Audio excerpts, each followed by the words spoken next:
Shalom, salam berkat dari kami untuk pendengar sekalian.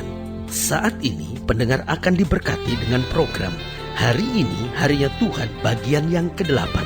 Sebuah program rohani tentang doktrin Alkitab yang menolong kita untuk semakin tertanam dalam kebenaran firman dan bertumbuh dalam kemuliaan. Bersama hambanya, Pendeta Gilbert Lumoendong, STH. Banyak orang merasa doktrin Alkitab sebagai sesuatu yang membingungkan. Tetapi tahukah saudara bahwa doktrin Alkitab intinya adalah memahami Alkitab dengan benar, dengan pemahaman yang sistematis, sehingga kita terus dapat tertanam di dalam kebenaran firman, sehingga kita terus bertumbuh di dalam kemuliaan Allah. Buka hati saudara sekalian untuk menerima berkat-berkat firman-Nya hari ini. Tahukah saudara, orang-orang gereja adalah orang-orang yang paling mudah menghakimi orang lain. Kadangkala hanya dengan tatapan matanya, kadangkala hanya dengan bagaimana cara dia melihat seseorang. Orang itu sudah merasa begitu tertuduh karena biasanya orang gereja itu paling gampang menghakimi orang dari penampilan luarnya, dari apa yang ada di luarnya. Bukankah Samuel pernah diingatkan Tuhan, jangan lihat apa yang dilihat oleh manusia, karena Tuhan melihat hatinya. Saudaraku yang kasih dalam Tuhan, kalau kita mau jadikan gereja kita menyenangkan, kita mau jadikan persekutuan kita menyenangkan, maka buanglah penghakiman dari kita, tetapi belajar untuk kita menerima orang lain apa adanya. Saudaraku yang kasih dalam Tuhan, ada seorang wanita yang tertangkap basah berbuat zina. Yesus menerimanya. Yesus bilang, pulang, jangan buat dosa lagi, dosamu sudah kuampuni. Ada seorang wanita yang sudah punya 5 suami.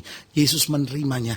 Yesus bilang, kalau kamu minum dari air dari sumur ini, kamu akan haus lagi. Tapi kalau aku memberikan air hidup itu kepadamu, kamu tidak akan haus lagi. Saudaraku yang kasih dalam Tuhan, wanita ini diubahkan, dan wanita ini kemudian menjadi saksi Tuhan. Alkitab bicara tentang Sakeus yang orang banyak pikir, dia orang berdosa. Bahkan ketika Yesus makan di rumahnya, orang bilang, kenapa dia makan di rumah orang berdosa?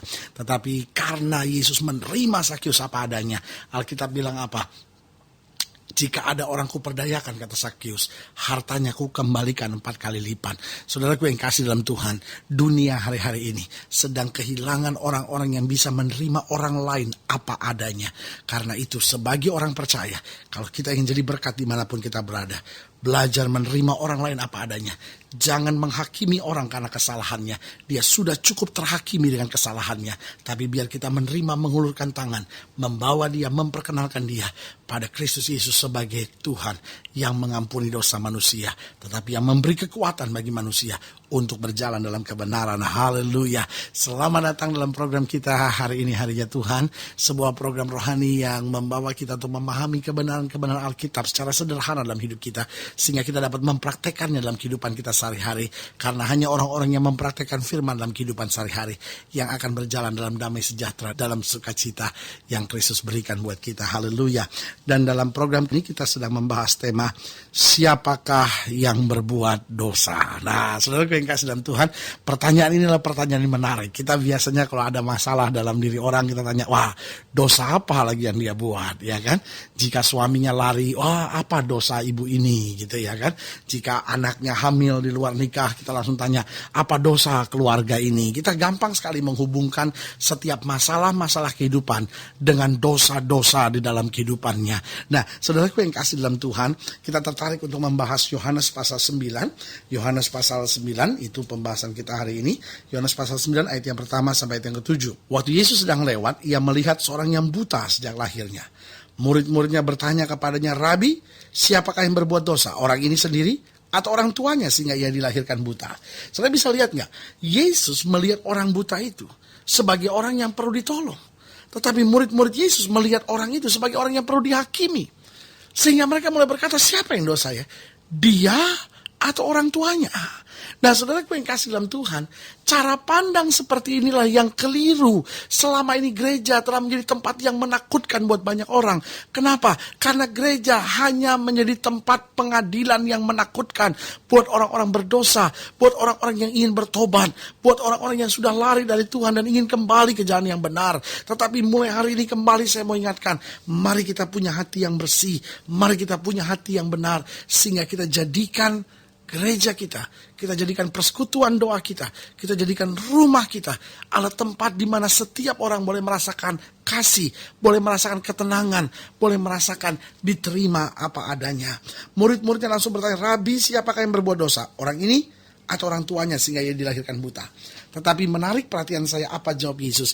Yesus tidak tertarik dengan kata-kata yang menghubungkan dengan penghakiman. Jawab Yesus justru, bukan dia dan bukan juga orang tuanya. Tapi karena pekerjaan-pekerjaan Allah harus dinyatakan di dalam dia. Kita harus mengerjakan pekerjaan dia yang mengutus aku selama masih siang. Akan datang malam, di mana tidak ada seorang pun yang dapat bekerja. Selama aku di dalam dunia, akulah terang dunia. Setelah ia mengatakan semuanya itu, ia meludah ke tanah dan mengaduk ludahnya itu dengan tanah. Lalu mengoleskannya pada mata orang buta tadi dan berkata kepadanya, pergilah, basuhlah dirimu dalam kolam Siloam. Siloam artinya yang diutus. Maka pergilah orang itu. Ia membasuh dirinya lalu kembali dengan matanya sudah melek. Haleluya. Saudaraku yang kekasih dalam Tuhan, ini hal yang menarik. Pertanyaannya, mengapa seringkali sangat populer pertanyaan-pertanyaan ini? Siapakah yang berbuat dosa? Ini pertanyaan-pertanyaan yang sangat populer, yang bernada penghakiman.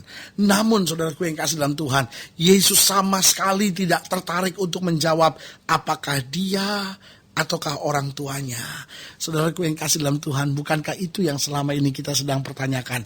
Siapa ya yang berbuat dosa? Begitu juga dengan bangsa kita. Bangsa kita sedang mengalami goncangan. Bangsa kita sedang menghadapi masa-masa yang sukar. Semua orang coba berbicara. Dan semua orang yang coba berbicara sebetulnya sedang menyerang orang lain. Dan berkata dia salah, dia salah, dia salah. Saudaraku yang kasih dalam Tuhan, belum pernah saya dengar ada pernyataan di bangsa ini yang berkata, saya salah, saya harus merubah kinerja saya, kami harus merubah cara kerja kami. Semua masing-masing menuding satu sama lainnya.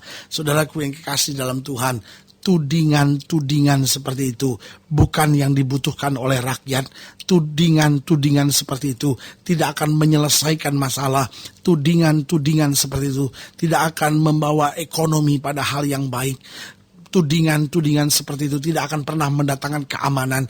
Justru tudingan-tudingan seperti itu akan menjadi tambah kepahitan, tambah kebencian seorang terhadap yang lain. Saudaraku yang kekasih dalam Tuhan, bukan saatnya yang satu menghakimi yang lain. Dalam keluarga juga sama. Bukan saatnya suami menyalahkan istri, istri menyalahkan suami. Ketika anak mulai pacaran dengan orang yang tidak seiman, suami berkata, kamu ini istri yang gak bisa didik anak, apa aja yang kamu kerjakan seharian. Istri berkata, kamu tidak pernah menanamkan prinsip iman kepada anak kita. Itu sih kamu gak pernah ke gereja, makanya anak kita begitu. Dia nyontoh bapaknya, katanya gitu. Dan saudaraku yang kasih dalam Tuhan, ini yang terjadi dalam masyarakat kita. Masing-masing saling menuding. Ini yang terjadi di gereja kita. Ini yang terjadi di keluarga kita. Masing-masing saling menuding. Stop saling menuding, tetapi mulai melihat koreksi ke dalam, lalu undang kuasa Tuhan untuk bekerja di tengah-tengah kita. Saudaraku yang kasih dalam Tuhan, Yesus dalam peristiwa ini sama sekali tidak menjawab siapa yang salah. Tapi Yesus mulai ingatkan pada ayat yang ketiga dengan sangat jelas. Jawab Yesus, bukan dia dan bukan juga orang tuanya, tapi karena pekerjaan-pekerjaan Allah harus dinyatakan di dalam dia. Dengan lain kata, di balik ayat ini, Yesus mengajarkan beberapa prinsip kehidupan yang sangat luar biasa. Yang pertama, Yesus mau mengajarkan bahwa hidup ini harus dipandang dari sisi positif. Ayat yang ketiga waktu Yesus berkata bukan dia dan bukan juga orang tuanya. Dengan lain kata Yesus bilang jangan pandang sisi negatifnya. Tapi Yesus bilang apa? Karena pekerjaan-pekerjaan Allah harus dinyatakan di dalam dia.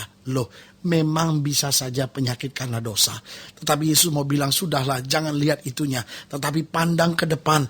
Jangan nengok apa penyebabnya, kenapa dan bagaimana. Tapi pandang ke depan. Kita masih punya Tuhan yang bisa mengerjakan perbuatan-perbuatan yang luar biasa. Asal saja saya mau merendahkan diri, percaya, bergantung kepadanya. Dia adalah Allah yang setia.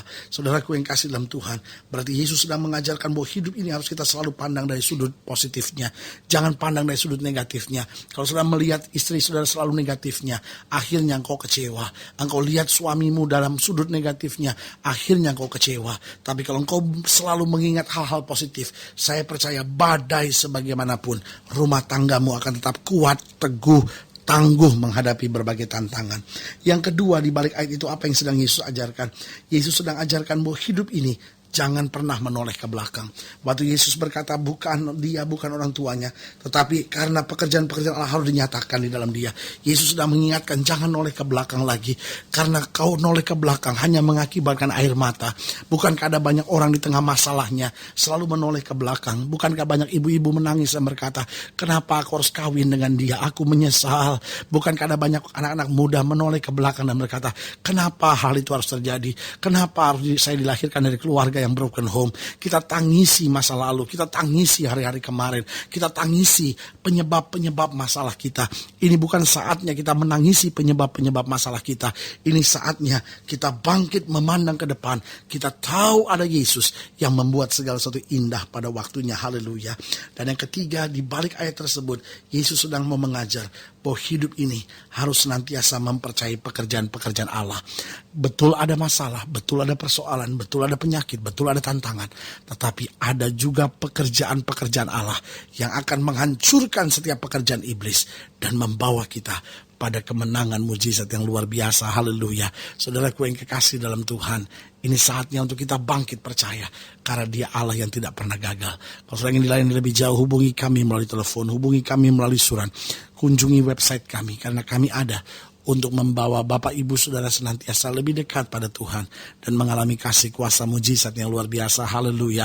Melalui program ini juga kami mau berdoa untuk setiap saudara sekalian, saudara-saudara yang sakit, saudara-saudara yang beban berat, saudara-saudara yang sedang menghadapi masa-masa yang sukar, atau mungkin saudara-saudara yang sedang dihakimi oleh orang-orang di sekitar saudara sampai akhirnya saudara kecewa, saudara-saudara yang suka menghakimi orang lain, atau saudara-saudara yang sedang menengok ke belakang karena berbagai badai hidup yang sedang harus kau hadapi.